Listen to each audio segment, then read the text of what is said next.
The Beaches podcast is going to give you everything you want to know about a beach before you go there. I hope you enjoy the show. Be sure to check out our website, www.sandee.com. Without further ado, let's get into the show. All right, everybody, buckle up because today's deep dive is taking us straight into the heart of the Hamptons. This one was a listener request, by the way, so you know it's going to be good. Sun, sand, and maybe a little bit of scandal. What's not to love? Oh, absolutely. The Hamptons, they're practically their own state of mind, wouldn't you say? It's more than just beaches and summer homes. It's this whole vibe. You've got history, you've got art, and you've got the whole celebrity scene too. Okay, so let's break it down. When we say the Hamptons, we're not just talking about one place, are we? No, not at all. That's part of what makes it so fascinating. You see, it's actually a collection of villages all strung along the east end of Long Island, and each one has its own distinct flavor. Ooh, I like where this is going. Give us the rundown. What are some of the standout spots? Well, you've got Sag Harbor, for starters. Picturesque harbor, dripping in history, used to be a major whaling port, you know.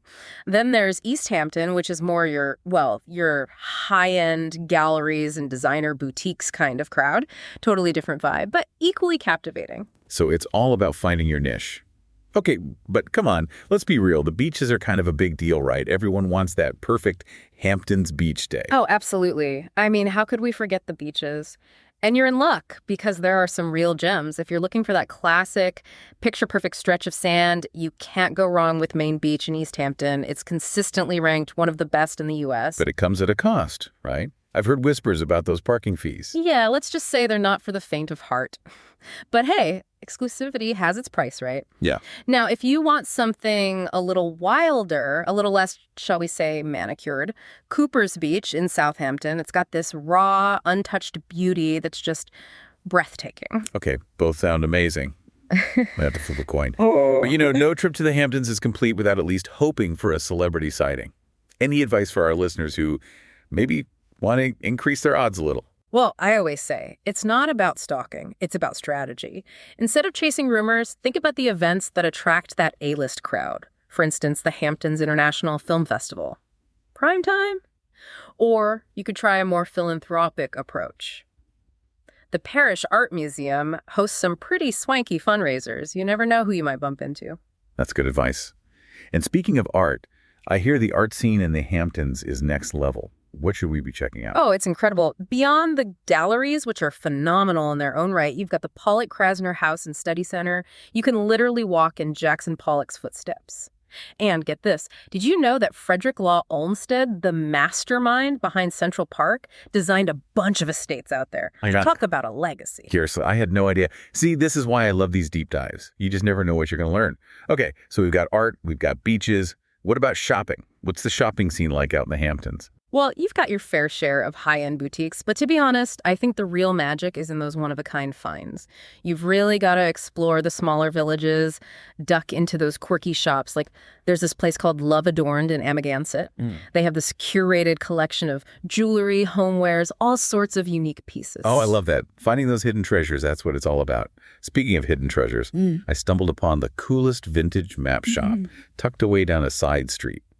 Felt like I was walking into a time capsule. See? It's those unexpected discoveries that make the Hamptons so special. Absolutely. Okay, so for our listeners who are now frantically adding Hamptons Getaway to their to-do lists, any practical tips? When should they go? Where should they stay? Give us the inside scoop. Okay, first things first. Timing is everything. Summer is obviously peak season, beautiful weather, but also, not crowded and expensive. Spring and fall, what we call the shoulder seasons, offer a different kind of charm. A little quieter, a little more relaxed, and you might even catch a break on prices, which is always a plus. Great point. Avoid the crowds and save some cash. Smart. Exactly. And as for accommodations, you've got options. Everything from those incredible beachfront rentals, if you've got the budget for it, to charming bed and breakfasts nestled in the villages. And I'm guessing those places book up fast. Oh, you better believe it, especially during peak season. If you have a specific time in mind, don't wait. Get those reservations locked in. Word to the wise. Plan ahead, people.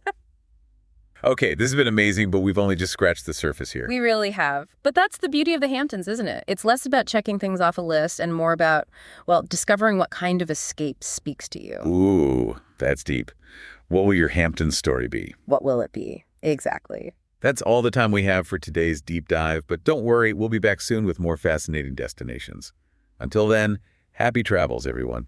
Thanks for listening to the show, and be sure to tune in next week for your favorite episode about some of the best beaches and beach information in the world.